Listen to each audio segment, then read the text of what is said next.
Welcome to my show. Today again, I'm with a very special person. He's one of the youngest minister of a European country.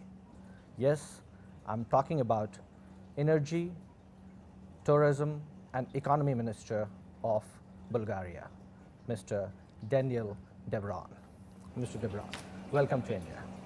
Thank you. You got your degree from USA Yes. in economy, and then you also studied in UK. Yes, London School of Economics. Before that, I got a bachelor's degree at Wesleyan University in the States. Right. And my master's degree from University of National World Economy in Bulgaria. Great. And then you worked for KPMG.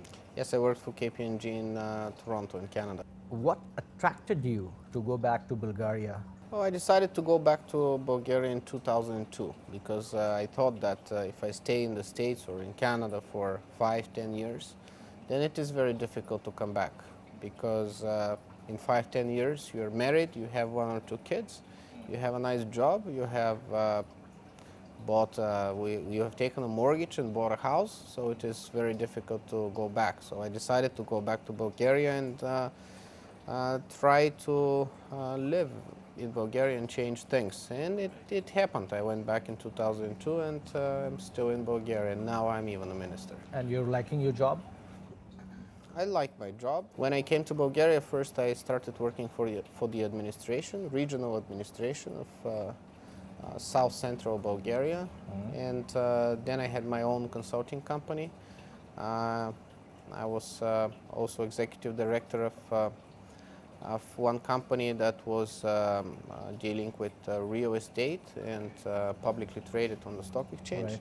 Right. And then I became a member of a newly formed party. It's called GERB in Bulgaria, the largest party at the moment in Bulgaria. And first I was a municipal council member, and then I became member of parliament last year in March.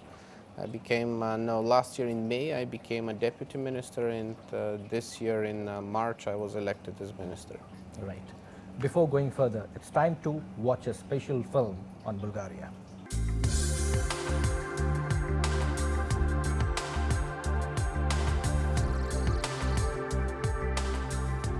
Bulgaria is a parliamentary republic, a unified state with local self-government. The democratic changes in Bulgaria started at the end of 1989, when multi-party elections were held and a new constitution was adopted, and its foreign policy was redirected towards rapprochement with European institutions. Since 1991, Bulgaria has been a member of the Council of Europe, and in 2004, Bulgaria became a member of NATO. On 1st January 2007, after fulfilling all membership criteria, Bulgaria became member of the European Union. Bulgaria's location on the transition line between 2 climate zones influences the climate, soils, vegetation and animal species. All of them are characterized by great diversity.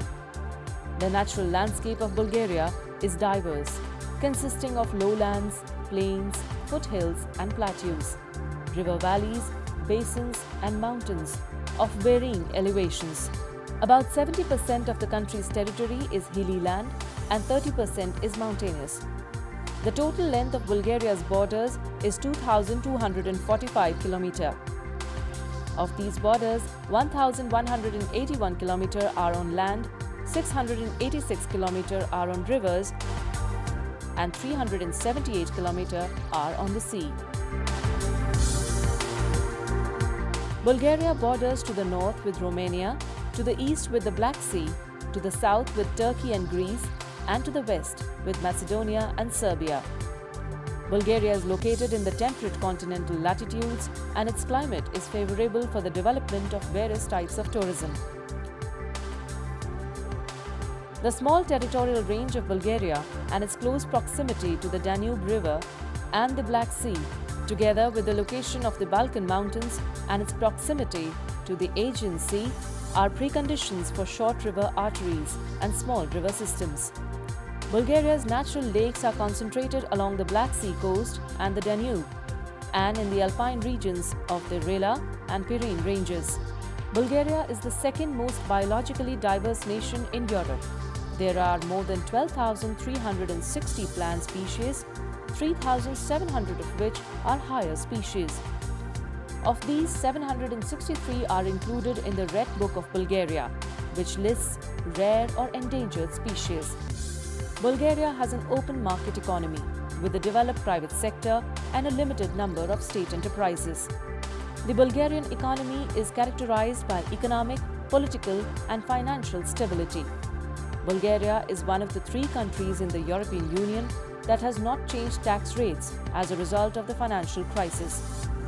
Its far-sighted fiscal policy and stable business environment makes Bulgaria one of the most stable countries in the European Union. Mr. Minister, because your understanding of finance is really very good, so I'll start with bilateral trade. You know, a violation of double taxation agreement between Bulgaria and India was signed in way back 1994. And if we see the last financial year's bilateral trade, year 2011-12 bilateral trade between India and Bulgaria, it's just merely 206 million US dollars. That's it. Why the bilateral trade between India and Bulgaria is not having momentum? This is true, and I'm not sure I have the answer, but we should definitely look for that answer because it is not natural. It is not natural because India is one of the largest markets in the world. Middle class in India is larger number than the whole population of the US. So this is a huge market which Bulgarian companies can use to export consumer goods, for example. And vice versa, Bulgaria is importing many things, and India has one of the largest companies producing different commodity goods. So we should definitely try to stimulate bilateral relationship. I believe that my visit here, together with a business delegation, and I hope next year to have a similar business delegation to Bulgaria, it would help stimulate the contacts between the 2 countries, because we are very close people, Bulgarian people and Indian people. We are very close. We have historical ties. We have many things we should be proud of, and at the same time we don't know enough about each other, and we do not use our potential to the largest possible extent. Right.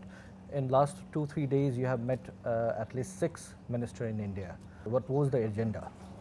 Yes, I had a very dynamic visit indeed. For 2 days I met 6 of my colleagues here in India. I am very happy with these meetings. They were very beneficial, very straight to the point. They weren't just a courtesy conversation, but we exchanged ideas, we exchanged know-how, we exchanged solution on how we solve the problems and the solutions that you have here in India. So I am very happy, and I'm grateful that your ministers spent time for this 17th session between the 2 governments and allowed us to share ideas. Right. Tourism sector between India and Bulgaria is having really very good potential. But if we see the market share, it's really very, very pathetic. Why? You're right. Incoming tourists to India are more than 17 million per year. Out of these 17 million, only about 3,000–4,000 are tourists from Bulgaria. This is 0.02%. Same is true for Bulgaria as well. We have about 7 million incoming tourists, and out of these 7